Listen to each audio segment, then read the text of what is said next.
If there's one thing every sales reps want, is the opportunity to have increased sales. But what if there's a way that you can do this without necessarily making more phone calls or even sending out more emails? What if you can do this by partnering with other people who could resell what you have and help you to sell and to make a lot more money? Even if you're a sales rep, this applies to you. And we're going to talk to Todd Rychecky today, and he's going to give us exactly what you need to do and how he's done it for other people and for himself. You're going to love this one.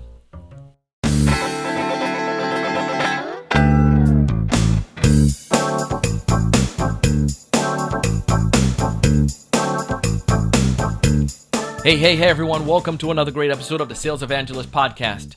I'm your host, Donald Kelly, the Sales Evangelist. And I'm so excited for another great episode. I'm so excited to be here with you today to evangelize. And on this episode, we have a great guest. His name is Todd Rychecky.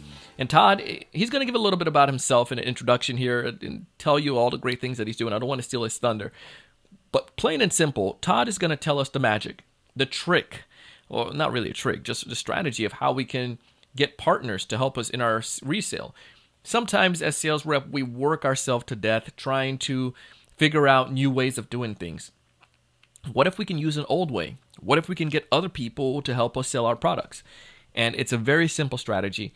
And like any simple strategy, though, it does require you to do something. Anyways, I won't tell you all that it takes, but we're going to go ahead and dive into that. And Todd's going to lay it out for you and share with you how you can do this as a sales rep or if you're running a business. You're going to love this episode. Welcome to the show, Todd. Thank you. Good to be here, Donald.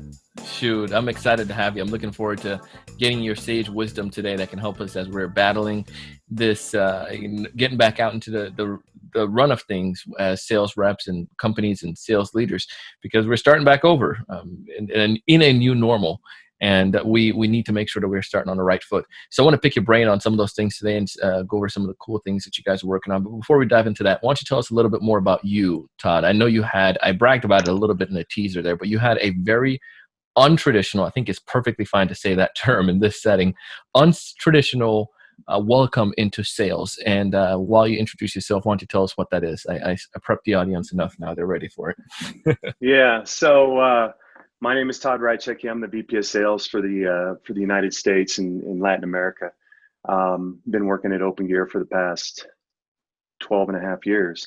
And but I got into sales back in 1991. When I came out of college, I was actually pre-med and didn't get in. And so my first sales job when I was 23, I moved to Dallas from Nebraska, which was a big move. Never been to the city, didn't know anyone down there, no family. But I worked for a drug wholesaler by the name of Whitmire Distribution, which was ultimately acquired by Cardinal Health. So I traveled by car calling on hospital pharmacies, home infusion, retail stores, and retail chains. But the funny thing is I wasn't really interested in a career in sales. My college roommate, if you asked him, what do you want to do when you grow up? He was emphatic, saying, I want to be a salesman. And he was the only person I ever heard say that up until that point in my life. And I would look at him and I would say, well, really, what for? That doesn't sound like a good career. Yeah. But I had the fortune to work for a sales manager, my very first sales manager in Dallas, and he was a sales beast. Literally. I had never seen anything like him before or since. And as fate would have it, I literally learned from the best salesman in the world. And I still feel like that today. So we traveled together going from hospital to hospital in the DFW area. And I remember his sense of urgency was incredible. That was the first thing that I picked up on. And I observed the two main things about him was he was knowledgeable about what he was selling, number one, but he was also credible. So people listened to him. And then number two, he always did it with a huge smile on his face. So it was hard to tell him no.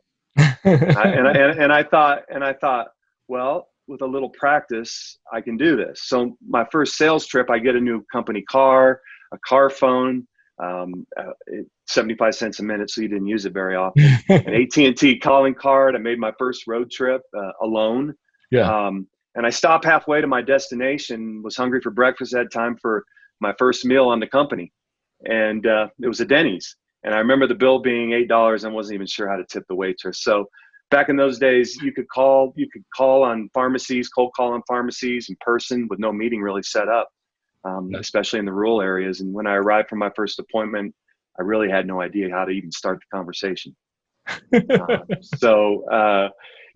Fast forward to where we are today, and I'm currently running, like I said, the sales for the Americas, and I've been here since 2008. Open Gear was a startup from Australia. They had 5 or 6 employees when I started. Initially, I had to do everything. So I kickstarted the sales, the marketing, the order processing. We did the product launches, the trade shows.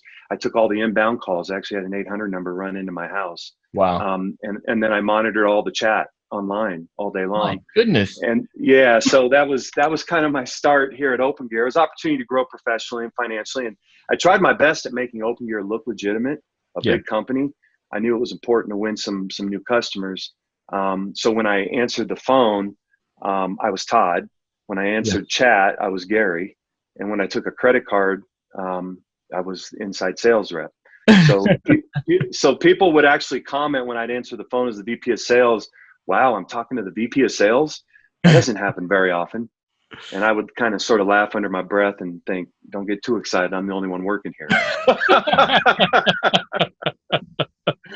So, I think what it was about, I tried to portray that we were a bigger company than we were. And it was really about the execution and the urgency. Some of the things I learned in the early days became very, very important. So today my focus is on the sales teams, the partner channels, strategic accounts that I work with, as well as executing the sales playbook and selling strategies and scaling up new talent and resources. So hiring people. Well, that's awesome, man. Because our audience are a lot of our listeners are folks who came into sales kind of like your path, maybe not through the medical path, but they came in because they fell into sales. They're getting out of college, studied business, and they found that they have to start somewhere. And entry level sales is a great place to start, to enter into a company. So they take the job. However, we know that there is more to a sales professional success than just showing up and saying you're a sales rep. There's more to that, and I want to take a peek, if you don't mind, to take some give us a little a sense of your playbook. One of the things that you guys do, or how do you help prepare your reps for success? And then in addition to that, I'm also curious about the reseller capabilities and how that has helped you guys grow. And so we'll cover those two things. Sure. So why don't you give us sneak into that playbook for us? Open up that book. Let us see it. Yeah, absolutely. So when I started Open Gear, as I just described, I was a player. Yeah. Then I became a player coach, and now I'm a coach. And sometimes I go back to playing a player coach. But the one thing you need to win is you need a playbook. And people have to run the playbook. Otherwise, you're not successful. So, I always give the example to my guys. You got this one guy, you call timeout, you call play. You're playing basketball, you got this one guy dribbling the ball in the corner. Yeah. And you got 4 guys standing under the basket with their hands up and can score. You got to pass the ball. Yeah. That's number one. And that means so teammates are very important. Staying in your lane. If your job is calling on end users, then call on end users. If your job is channel management, then manage the channel. If your job is sales management, then manage your people. Don't try to do too much. Know your role. Execution is very, very important. I mean, everybody's got a playbook, but why can't anybody beat Bill Belichick? Yeah. It's a cultural thing. People can't, it's cultural, but they also can't execute it like he can execute it. If everyone executes the playbook, then all your teammates and you win. And it doesn't matter really what you're selling. Yeah. Teamwork, as I said, is very, very important. Urgency, doing things quickly and keeping deals moving along. Don't let them stall. That's very important. I've heard I listened to a couple of your podcasts, and you talk about accountability. Accountability is critical, because if you're not accountable, then nothing gets really done or gets accomplished, and then no one can count on each other. Yeah. The beautiful thing for me now is I don't have to hold them accountable. They hold each other accountable. How did you get to that point where it was that through culture?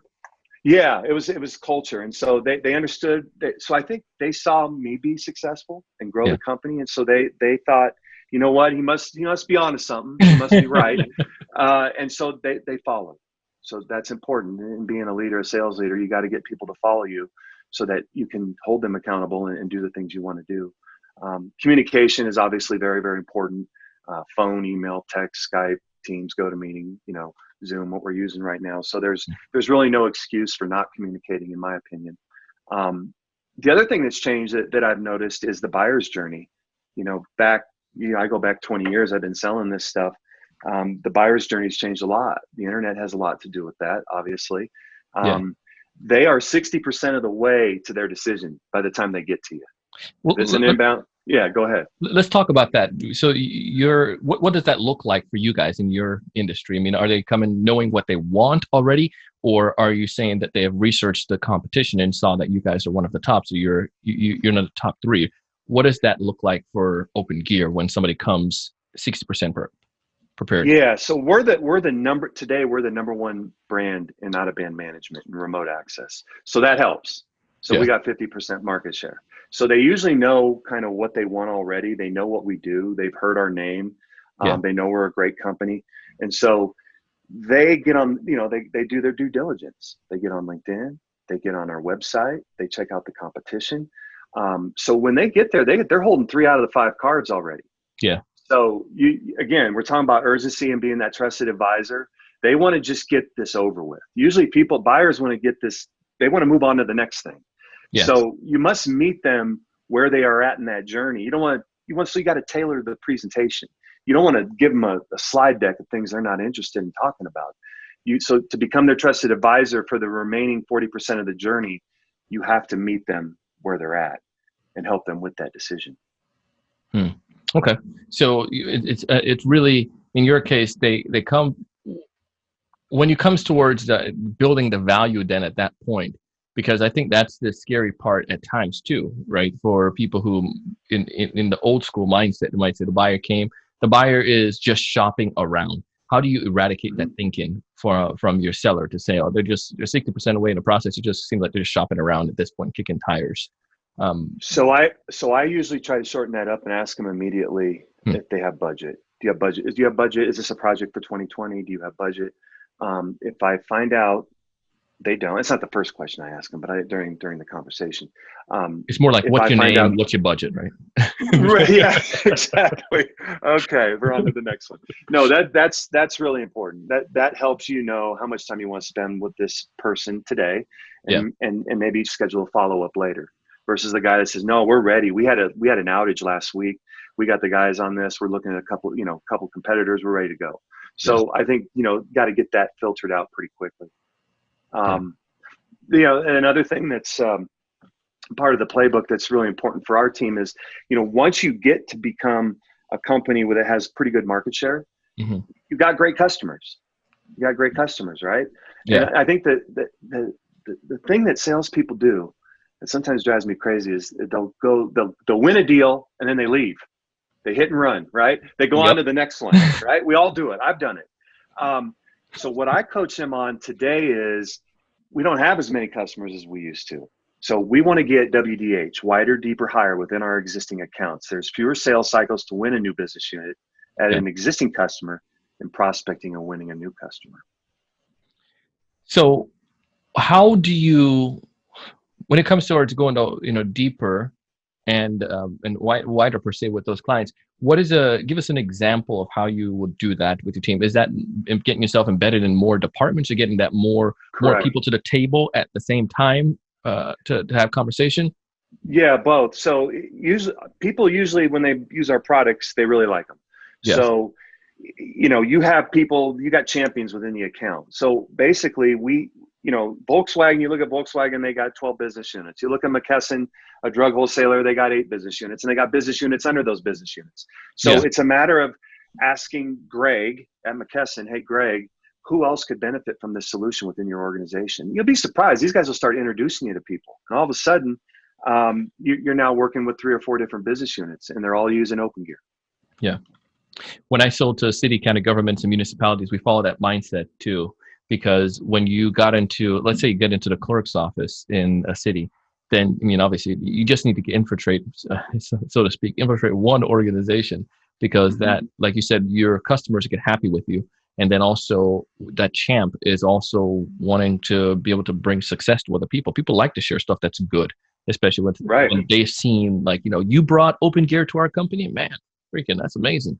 So now they get a little bit of emotional success with that win as well. And, they'll be willing to get evangelized for you throughout the company. So I love that idea.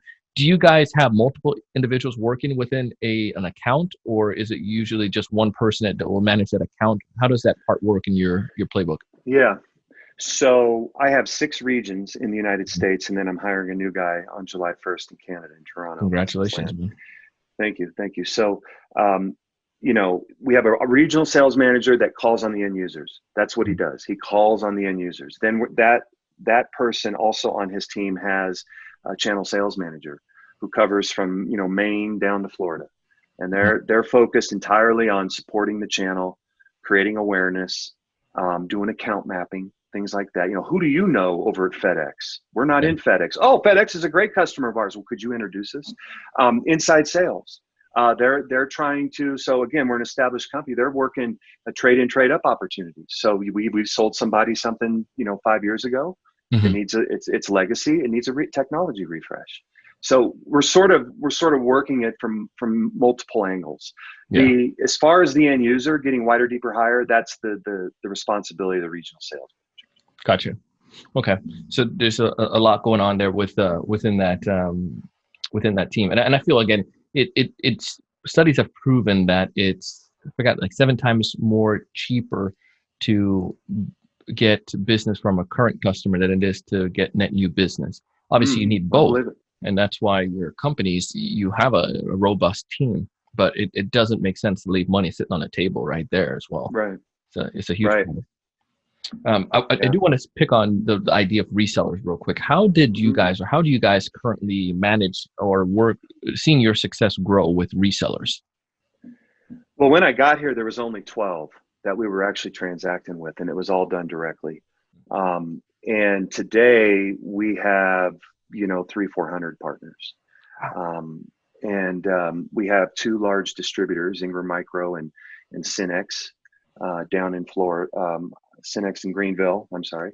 And then we have Synex in Canada as well. Westcon Comstore fulfills all our products in Latin America. So the good thing about that is when we first started, I would take all the orders over the phone with a credit card. So after that transaction was done, they'd get an invoice, and I'd have to send the invoice. Then I'd have to send them tracking. Then I might have to send them an IMEI number, which is on the bottom of the product to activate the cellular. Yeah. And this would go on. Oh, and then they'd call back and say, when is my product going to be here? When is it going to when is it going to ship? So what happens when you go to distribution? That all goes away.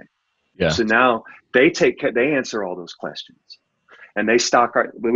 Initially we went from a drop ship arrangement. That was okay, but we were still having to transact with them every day. Now they buy, $500,000 worth of product and they put it on the shelf. And now they're just pulling from it, right? Yeah. So it really streamlines things for us.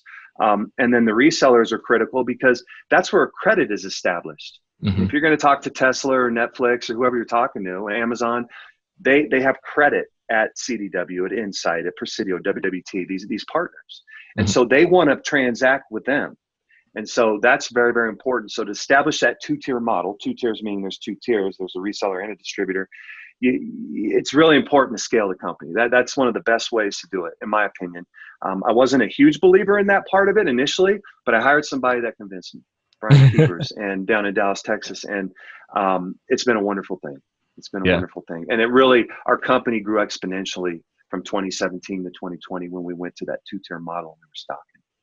Man, that's because I can imagine you're carrying less weight with expenses, and that means less overhead, and you could focus more so on being more nimble and getting to market and just giving people the opportunity to help them to succeed.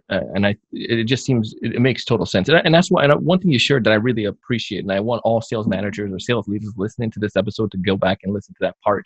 But you said you hired somebody who changed your mind, and sometimes we find ourselves get so rigid in our dogma or in our beliefs that we block out anything else. And I think one of the best attribute of a great leader is someone that's willing to be humble and to say, I don't know what I don't know, and I'm willing to learn. And I want people to challenge what I know. and to see if we can get people who are smarter than you. Sometimes people get all bent out of shape that somebody is is smart. I want smarter people on my team. Shoot. Yeah. You must be I do smarter than me. too. They make you look good. Yeah. And you know what? The amazing thing about that too, I think the short-minded to them is that, they might try to take my job or whatever. That's a great thing if somebody is working towards taking my job. That's awesome, Yeah. because that means there's something else for me to do, some other opportunity, and that means our company is going to keep growing as a leader. Rising tides raise all boats. It becomes detrimental when you start sabotaging the boats in your own dock, so to speak. You need to help other people succeed. Yeah, I love seeing my people that work for me buy houses, motorcycles, cars, boats. We're doing something right. Oh, shoot. Yeah. Roll up in a Ducati. Yeah. What is Ducati like? What happened? Making decent money. See, the company is working well, man. If he's making decent money, then we're making decent money, right? Right? Shoot. Yeah, that's how it works. Help my kids go to college. Right. When my sales team goes well, I'm always grateful to be able to give them that commission money, because that means we're getting a pretty piece of the pie as well. So exactly. We talk a little bit about helping your playbook and giving us a glimpse into what happens on that playbook. We talked about resellers. Somebody here is listening and they're thinking, well, resellers seems like it's not something that's advantageous for our business. Is that true? Is reseller programs capable for any organization, or is it only for certain industries? No, I think it is for really any organizations. I think my wife runs a company that sells a radiator genie for tractor washout blowout kit, and she has resellers, tractor dealers. Yeah. She has distributors, technology. They've been doing distribution and partners for years. So I think it extends your reach. Yeah, it's like having more salespeople working for you. So you do have to build relationships, and they have to trust you, and you have to be available to them. And once you are, and they believe you're a trusted advisor to them, I mean, you can help them scale their business, your business within their organization. Yeah. Look at some companies have done that pretty well. It's a little different naming, but look at McDonald's. It was pretty much a reseller franchise, right? Mm-hmm. They create the products and they sell their business to somebody else who's able to utilize that. So don't knock it until you've tried it, tested it out. I want to be respectful for your time, but if there's one major takeaway, one major piece of advice you want folks listening to this episode to walk away with, what would you say that one piece of advice is today, Todd? I think if you want to get people to work for you and be successful, build up their egos. Make them believe they can achieve anything you ask them to do. It has to be authentic and justified. You don't just do it for anyone, but it's very, very powerful. And I believe in lots of recognition in my team. And I'll leave you with this. The last 2 years, 90% plus of my sales force has made it to President's Club. And I think a lot of that is I'm building them up. I'm not tearing them down. Yeah. Trying to make them be very successful. And when you recognize them for what they're doing, they appreciate that. And it works. It works wonders. Yeah. Amazing, man. Todd, if folks out there listening to you want to get in touch with you, learn about you, or potentially saying, dang, I want to go work for Todd, how did they go about connecting with you, Todd? Yeah, they can email me at todd.rychecky@opengear.com, or I'm also on LinkedIn, Todd Rychecky.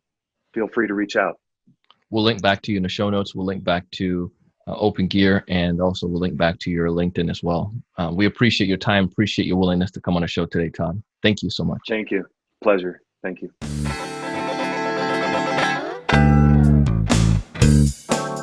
Ladies and gentlemen, that was Todd Rychecky, and you can go ahead and connect with Todd and learn about him and all the great things that he's doing by going to the show notes. Go to our website, thesalesevangelist.com/the-word, episode number 1301. Again, that's thesalesevangelist.com/the-word episode, then the number is 1301 for 1301. Amazing! You can also, if you're watching this on TSE TV right here on YouTube, just go ahead and go down to the show notes, the comments area. We have tons of links going back to Todd as well as back to our website. And also to our friends over at Crumble. If you haven't checked out Crumble yet, it's an easy to use CRM. We started using it internally, actually.